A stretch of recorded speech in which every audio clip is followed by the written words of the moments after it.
जाय सियाल गुन्दाफोरा बेफोर बाथ्राखौ फोसावलागासिनो दङ बै सियाल गुन्दाफोरखौ फेरेंगानि खाथियाव फैनो होबानो जाबाय। नों फेरेंगा सासे आफादनि केदार नंगौना? सासे आफादनि केदारबा गाज्रि खुगानि रावा बोरै फैखो? नों सासेयानो फेरेंगा आरो रन्जित मुं लानानै रायजोनि गेजेराव दादागिरिया सलिनाय नङा। दादागिरिया सलिनाय नङा। जे गोसोनि साननाय बेफोरखौ जेराव मोजां जागोन बायदि नुहुरो बेवहाय थांगोन। आंबो बिपिएफमोन। थ' बाथ्रा जे सानै जोंनि सानै बाजैमोन दंमोन, बिथांमोना प्रेगनेन्ट उमेन। दिनै बिथांमोननि उदैयावहाय 8 मास 9 मासनि गथ' दंमोन। दिनै बिथांखौ इभिक्सन खालामनायनि मुङावहाय दिनै फरेस्ट अफिसाव लांना बिथांमोनखौ हरसे दोनहैदों।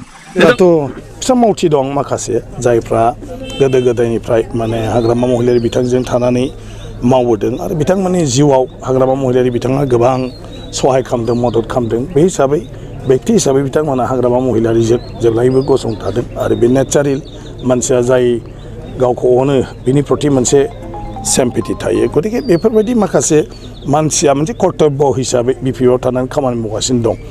सान्थि शक्तिनि खोथा प्रमद बर'आ सानहर खोथा बुङो। सान्थि शक्तिनि खोथा प्रमद बर'नि आगदा आखि थानाय बिथांमोना सान्थि शक्तिनि खोथा बुङो। दानि गोहो खुंथायाव थानाय सान्थि शक्तिनि खोथा बुङो। नाथाय गारबोनाय समनि जाथायफोरखौ सोर बुरखाङो? आरो जायफोर सानहर प्रमद बर'नि आगदा आखि थानाय गेदेरमा दैदेनगिरिफ्रा सान्थि शक्तिनि खोथा बुङो। गाज्रि सोदोबा सोरनिफ्राय ओंखारो? अबे रावखौ लानानै जोंनि बर' समाजाव खोनाथावै बा खोनासंथावै दानि फरायसुलिफ्रा खोनासंथावै रावफोरखौ सोरनिफ्राय ओंखारो? प्रमद बर'नि जायफोर आगदा आखि थानाय गेदेरमा दैदेनगिरिफोरनि खुगायानो गाज्रि सोदोब ओंखारो। फेरेंगाखौ दबथाय प्रमद बर'। फेरेंगाया नोंनि पार्टिनि दंस' खालायनो थांगासिनो दं। जोंनि खोनानो मोननाय मथे गेदेरमा रायजो राजाफ्रा गावनि गोहो खुंथायाव थानाय गावनि पावारा जोबनाय लोगो लोगो रायजो राजाफ्रा हान्थु खराय होगोन होननानै जोंनि खोनानो मोननाय मथे फेरेंगानि माखासे आखल आखुखौ नायनानै रायजो राजाफोरनिफ्राय खोनानो मोननाय मथे फेरेंगाखौ गावनि गोहो खुंथायनिफ्राय गावनि मासिया जोबनाय लोगो लोगो फेरेंगाखौ हान्थु खराय होगोन होननानै जोंनि खोनानो मोननाय मथे सासे एनडिएफबिनि केदारा बेबायदि बाथ्रा बुङो नामा? थार जुदि एनडिएफबि नंगौबा फेरेंगाया बेबायदि बाथ्रा बुंनो हानाय बा बेबायदि खुगानिफ्राय राव ओंखारा। बयखौबो अननो बेनो जाहैबाय जोहोलाव नीलेश्वर ब्रह्मनि न'। जोबोरै साखोन सिखोन जेब्ला एनडिएफबिनि दावहा नांबाय थादों बेबायदि समाव साफ्रोमबो एनडिएफबिनि केदारफोरनि आखल आखु राव सोरखौबा आदा, सोरखौबा फंबाय, सोरखौबा बिनानाव, सोरखौबा बिमादै, सोरखौबा जेसेबां बर'नि सोमोन्दो दं बेफोरबायदि रावखौ एनडिएफबिनि खुगानिफ्राय खोनानो मोनोमोन। आरो जोबोद साफ्रोमबो एनडिएफबिनि केदारफोरनि आखल आखु नुनानै रायजो राजाफ्रा हेफाजाब मदद होदोंमोन। सोरबा आर्मि पुलिसजों गावथार जायोबा जोबोद रायजो राजाफ्रा बावनो हायै आखल आखुखौ मोनदांबोनानै रायजो राजाफ्रा गाबखाङोमोन। एनडिएफबिनि साफ्रोमबो केदारफोरनि आखला सोरखौबा दम होनो, सोरखौबा गाज्रि सोदोब बुंनो रावनिबो खुगायाव ओंखारामोन। खालि हारिखौ जौगानाय, सोरखौबा गावनिफ्राय देरसिन उन्दैसिन, सोरबा बिमायं, सोरबा बिबथै, सोरबा बिमाय, साफ्रोमबो रायजो राजाफोरखौ सोमोन्दो लानानै मोनफ्रोमबो खामानिफोरखौ सोंलु खालायनानै रायजो राजाफोरनाव माखासे एडभाइस लानानै एनडिएफबिफ्रा खामानि मावबोदोंमोन। बेफोरबायदि खामानि मावबोनायखौ नुनानै रायजो राजाफ्रा एनडिएफबिफोरखौ सापर्ट बा मदद साफ्रोमबो एनडिएफबिनि जानाय लोंनाय दै गांनाय बेफोरखौ हेफाजाब मदद होबोदोंमोन रायजो राजाफ्रा। नाथाय दिनैनि समाव फेरेंगाया प्रमद बर'नि गोहो खुंथायाव थानानै गाज्रि सोदोबखौ अबेनिफ्राय मोनखो? जाय एनडिएफबिनि ट्रेनिं लानाय मालाबाबो एनडिएफबिनि ट्रेनिं लानाय मानसिया गाज्रि सोदोब ओंखारा। सोरनि पावार मोननानै बेबायदि राव बुंदों फेरेंगाया? सोरनि पावार मोननानै प्रमद बर'आ जुदि गावनि गोहो खुंथायाव रायजो राजाफोरखौ लानानै आरो इउपिपिएल पार्टिखौ 10 बोसोर 15 बोसोर सालायनो लुगैदोंबा फेरेंगाया आउट जानांगोन। फेरेंगाया आउट जानांगोन। फेरेंगानि जायगायाव मोजां मोजां आबसुनि मानसिफोर दं, बिथांमोनखौ हर। मोजां मोजां गेदेरमा रायजो राजाफोर दं। दानि जायफोर गेदेरमा रायजो राजाफ्रा जोबोद बुजिनो हानाय, उन्दै गेदेरजों गोरोबनानै खामानि मावनो हानाय दंसै। दानि आबसुआनो होन, सिगांनि आबसुआनो होन, सिनियर गेदेरमा भलन्टियार आबसुनि गेदेरमा दैदेनगिरिफोरखौनो होन, मोजां मोजां मानसि दं।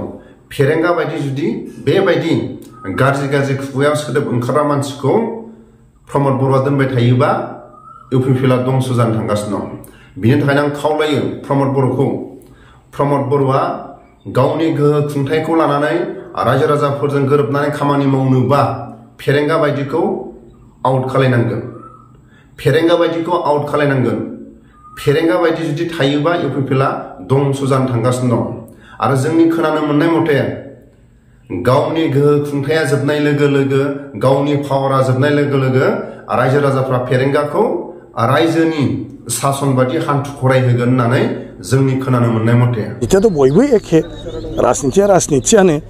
आरो बेवहाय दा बबेयाव थायोब्ला बा सोरजों थायोब्ला जौगाखांनाया जागोन आरो सोर रायजो राजानि जौगाखांनायनि थाखाय खामानि मावदों बेखौसो नायो। ओंखायनो दिनैनि दिनाव गिरि हिसाबै बिदिनो माब्लाबा माब्लाबा गावनि खामानि मावनायनि खाबु बा गावनि मोनसे गोसोनि साननाय बेफोरखौ जेराव मोजां जागोन बायदि नुहुरो बेवहाय थांगोन। आंबो बिपिएफमोन।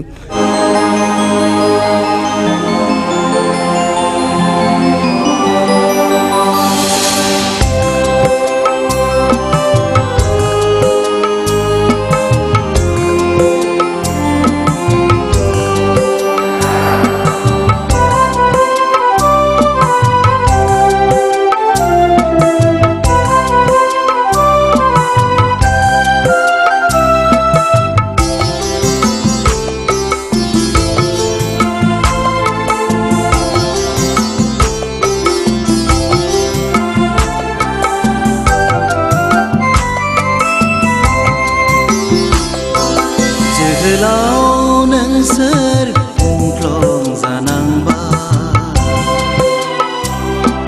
जोहोलाव नोंसोर जिउ बावनांबा, जिउ बावनांबा मा सिमां दङमोन, मा थांखि दङमोन, मा सिमां दङमोन, मा थांखि दङमोन नोंसिनि सायाव बिमा बिफा बिदा फंबाय बिब' बिनानावमोनहा, बिमा बिफा बिदा फंबाय बिब' बिनानावमोनहा, जोहोलाव नोंसोर मुंख्लं जानांबा,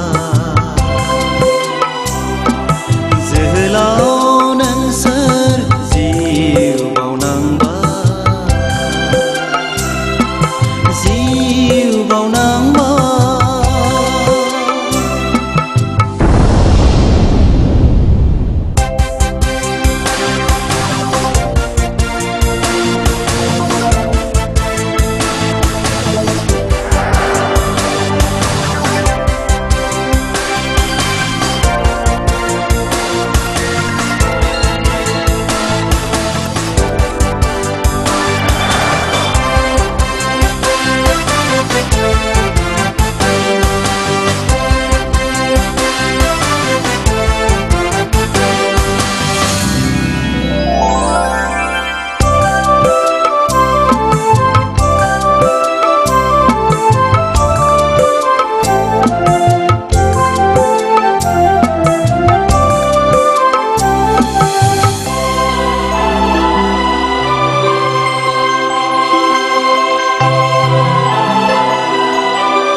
निखावरि मुंख्लंफोर